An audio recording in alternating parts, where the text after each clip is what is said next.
So the first thing you're going to do when you're doing the fuel pump in one of these is take your little spare tire thing and move it out of the way.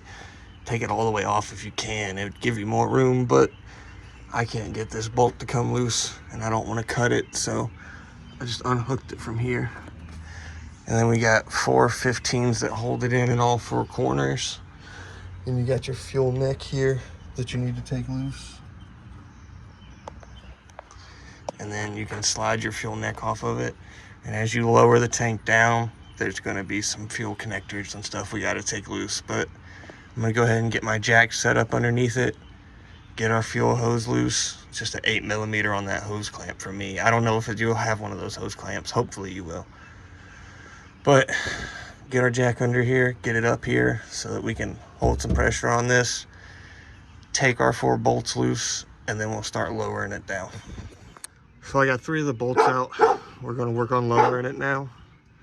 I had to cut 2 of them off, and then I left one of them in because it also rounded off, but I was able to move the strap out of the way.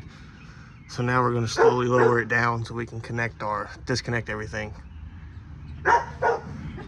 and work it out of there. As you can see, I already disconnected one of the fuel lines. We got to get that one off.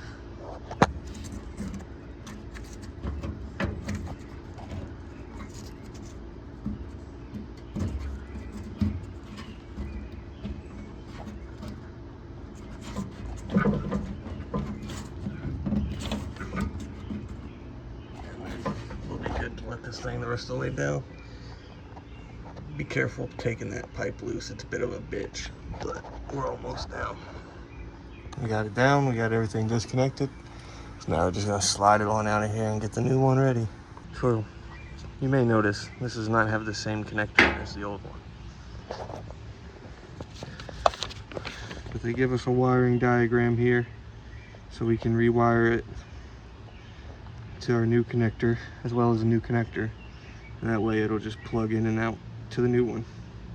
So we're going to go ahead and wire these wires up to the new connector and then start getting this thing back in there.